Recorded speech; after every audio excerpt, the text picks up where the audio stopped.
سب سے پہلا کام ہم نے یہ کرنا ہے کہ اپنی اولادوں کو کثرت کے ساتھ حضور پہ درود پڑھنا سکھانا ہے. یہ ہم نے کام کرنا ہے، اپنی اولادوں کے سینوں میں درود ڈالنا ہے. میں جانتا ہوں کہ ہم جب لوگ چھوٹے تھے تو اس وقت محافل نعت کا رنگ کیا ہوتا تھا. میں نے ظہوری صاحب کو سنا ہے کہ جب وہ نعت پڑھ رہے ہوتے تھے آنکھوں سے آنسو برس رہے ہوتے تھے. قاری زبیر رسول صاحب کو میں نے سنا ہے کہ جب وہ نعت پڑھتے تھے تو اشک برس رہے ہوتے تھے. میں نے خالد صاحب کو کہا کہ حسنین خالد صاحب کو بلاؤ، اس لیے کہ جب یہ نعت پڑھ رہے ہوتے ہیں تو یہ عجیب کیف میں ڈوبے ہوتے ہیں. اور آج تو نئی نسل یہ نہیں دیکھ رہی. ہم نے جب محافل نعت دیکھی تھی تو اس وقت اشکوں کی برسات ہوتی تھی اور عشق سینے میں پیدا ہوا. اور آج آرٹسٹ اسٹیجوں کے اوپر آ کر کے مختلف رنگوں کے پٹکے باندھ کے اور عورتوں جیسے لباس پہن کے اور برستے نوٹوں کے اندر جو کچھ کر رہے ہیں، اس سے عشق رسول پیدا نہیں ہوتا. اس لیے آپ کی نسل کو زیادہ ضرورت ہے کہ ان پر محنت کریں کہ ان کے اندر حب رسول پیدا ہو، کیونکہ آپ نے جن کو دیکھا ہے ان لوگوں نے ان کو نہیں دیکھا. اس طرح جن علماء کو آپ نے سنا ہے، ہم نے سنا ہے، جب وہ بولتے ہوتے تھے لگتا تھا ان کی پشت پہ رسول اللہ کی تائید کا ہاتھ ہے. اور کیا آج اسٹیجوں کے اوپر ڈانس نہیں ہوتے؟ آج لطیفے نہیں سنائے جاتے؟ آج کیا رسول اللہ کے دین کا تماشا نہیں بن گیا؟ اگر آپ ناراض نہ ہوں تو کیا آج مولوی اپنے خطبے بیچ نہیں رہے؟ 40 ہزار کی تقریریں بک رہی ہیں، لفظ بیچے جا رہے ہیں، خطبے بیچے جا رہے ہیں.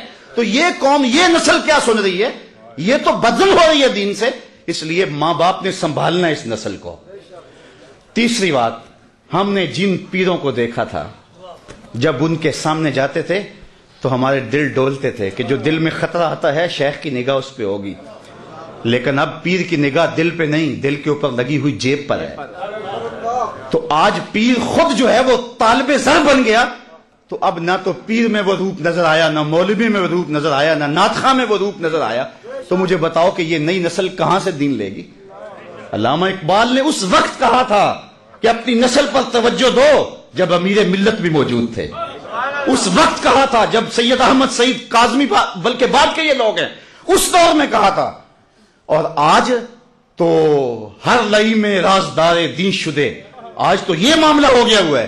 اس لیے ماں باپ کی ذمہ داری ہے. میں کہتا ہوں ڈاکٹر بناؤ اپنے بیٹے کو، انجینئر بناؤ، وقت کی ضرورت ہے، لیکن سب سے پہلے اس کے عاشق رسول بناؤ. یہ کہیں اس کا سینہ اس دولت سے محروم نہ رہ جائے. سب سے پہلا کام کرنے کا یہ ہے کثرت کے ساتھ اپنی اولاد کو درود پڑھنا سکھاؤ.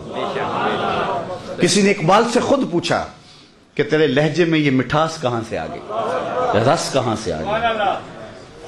جو اہل نقد ہیں، یہاں شعراء بھی موجود ہوں گے، وہ غالب کو اقبال سے بڑا شاعر مانتے ہیں، لیکن جو عزت اقبال نے پائی وہ غالب کا مقدر نہیں بن سکا.